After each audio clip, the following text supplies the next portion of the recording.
Assalamualaikum warahmatullahi wabarakatuh. Hai teman-teman semuanya, perkenalkan nama saya Serin Regina Sari. Saya dari kelas 12 F4 nomor absen 35. Nah, pada kesempatan kali ini saya akan membuat video pembelajaran, yaitu mengenai identifikasi senyawa, yaitu senyawa lemak dan senyawa karbohidrat. Adapun poin-poin yang akan saya jelaskan yaitu mengenai penjelasannya sendiri dan alasan terjadi atau tidak terjadinya reaksi. Yuk, mari kita simak video berikut ini. Karbohidrat sendiri dibagi dalam dua golongan, yaitu karbohidrat kompleks dan karbohidrat sederhana.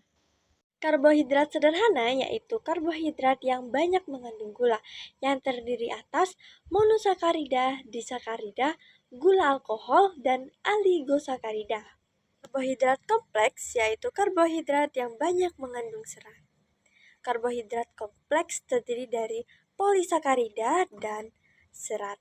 I atau amilum adalah bentuk dari karbohidrat kompleks yang tidak dapat larut dalam air.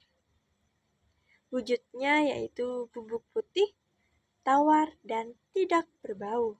Pati merupakan bahan utama yang dihasilkan oleh tumbuhan untuk menyimpan kelebihan glukosa sebagai produk untuk fotosintesis dalam jangka yang panjang. Hewan dan manusia juga menjadikan pati sebagai sumber energi yang sangat penting.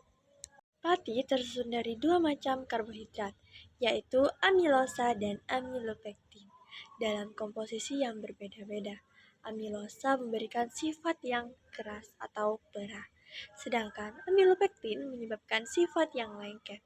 Amilosa memberi warna ungu pekat pada tes iodin, sedangkan amilopektin tidak bereaksi.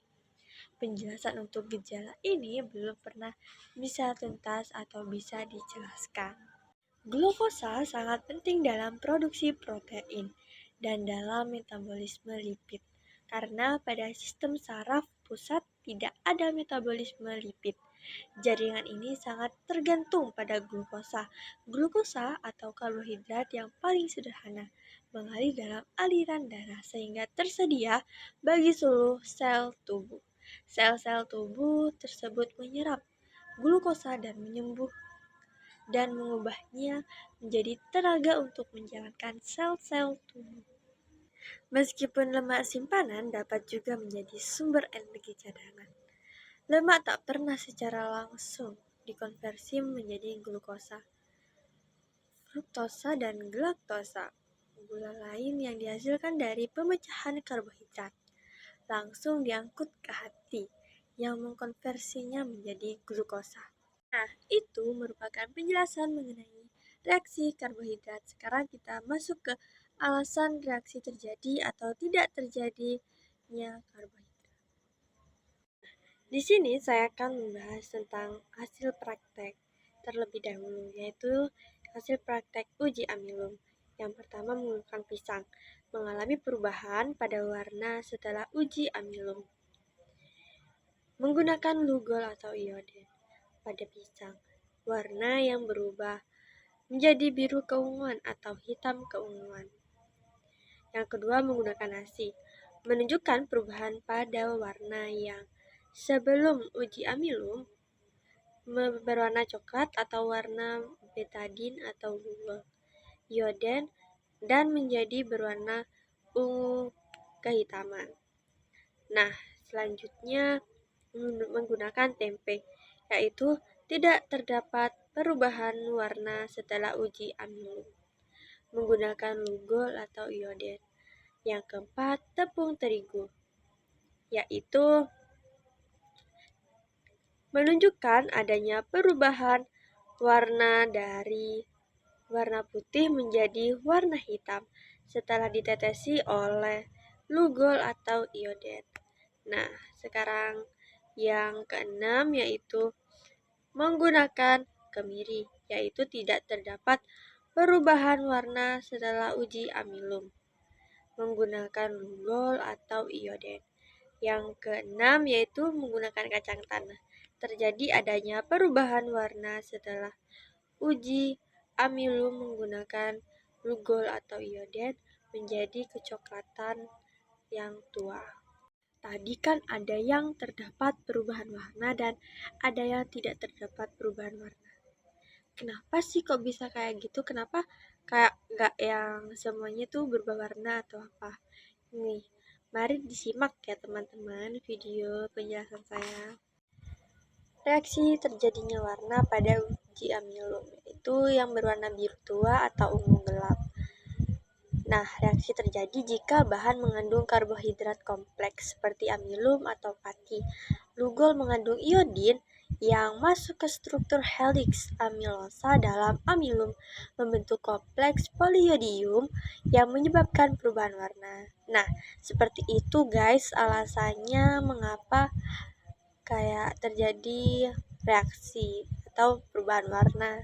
Contohnya seperti tadi yaitu pisang, nasi, tepung. Karena pisang, nasi, dan tepung itu mengandung amilum sehingga warnanya berubah menjadi biru kehitaman. Nah, sekarang kita lanjut ke berikutnya yaitu tidak terjadinya reaksi atau tidak adanya perubahan warna pada yang tadi kan berubah warna gitu. Sekarang yang tidak berubah warna. Apa sih alasannya? Karena jika bahan tidak memiliki amilum atau karbohidrat kompleks, iodin tidak memiliki struktur helix atau bereaksi tidak akan berubah warna atau tidak akan ada perubahan warna. Contohnya seperti tadi, tempe, kemiri, dan kacang tanah tidak mengandung amilum sehingga tidak ada perubahan warna. Jadi seperti itu alasan mengapa tidak terjadinya perubahan warna atau tidak terjadinya reaksi. Nah, sekarang kita lanjut pada uji glukosa. Saya akan membacakan hasil praktikumnya terlebih dahulu. Yang pertama menggunakan pisang. Pada uji glukosa mengalami perubahan warna dari yang semulanya cairannya regen benesitnya awalnya biru berubah menjadi warna merah bata kecoklatan. Yang kedua menggunakan nasi. Pada uji glukosa, nasi mengalami sedikit adanya perubahan warna, yaitu dari semulanya biru menjadi biru kehijauan. Yang ketiga menggunakan tempe. Terjadi perubahan warna pada tempe menjadi kuning kecoklatan. Nah, selanjutnya kemiri. Pada uji glukosa, kemiri tidak terjadi perubahan sama sekali. Yang keempat tepung atau ya pokoknya selanjutnya tepung. Pada uji glukosa, tepung mengalami sedikit perubahan warna menjadi biru keruh atau warna keabuan. Yang keenam, kacang tanah. Pada uji glukosa, kacang mengalami perubahan warna yaitu menjadi coklat pekat. Nah, berikut penjelasan mengenai reaksi terjadi dan reaksi tidak terjadi terhadap uji glukosa atau menggunakan benesit. Nah, reaksi terjadinya yaitu warna hijau atau orange atau kuning atau merah bata yang muncul. Reaksi terjadi jika bahan mengandung gula reduksi seperti monosakarida atau disakarida tertentu seperti glukosa, fruktosa, atau maltosa. Ketika dipanaskan, gugus aldehida atau keton bebas dalam gula ini bereduksi ion tembaga. Nah, contohnya itu seperti pisang, tempe, dan kacang tanah yang mengandung glukosa sehingga terjadi perubahan warna. Sedangkan reaksi tidak terjadinya perubahan warna yaitu tetap biru jika bahan tidak mengandung gula reduksi atau hanya mengandung gula non-reduksi seperti sukrosa, tidak ada gugus aldehida atau keton bebas untuk bereaksi dengan demikian. Nah, selanjutnya kita akan bahas atau saya akan bahas mengenai lemak. Lemak sama dengan minyak, seperti juga karbohidrat.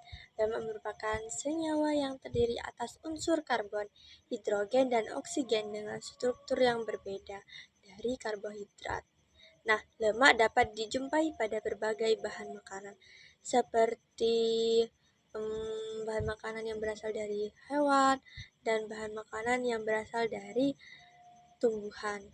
Bahan makanan yang berasal dari hewan yang mengandung lemak adalah daging, jeroan, krim, susu atau mentega dan sebagainya.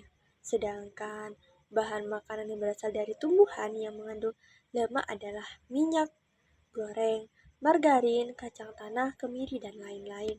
Bahkan makanan sumber lemak jika dipegang terasa licin, dan jika ditempelkan pada kertas akan terlihat, meninggalkan bekas minyak pada kertas tersebut. Apabila bekas air pada kertas akan hilang setelah beberapa saat, karena air menguap sehingga kertas akan kering kembali. Maka bekas minyak tidak akan hilang dari kertas, karena minyak tidak menguap. 1 gram lemak menghasilkan 9,3 kalori.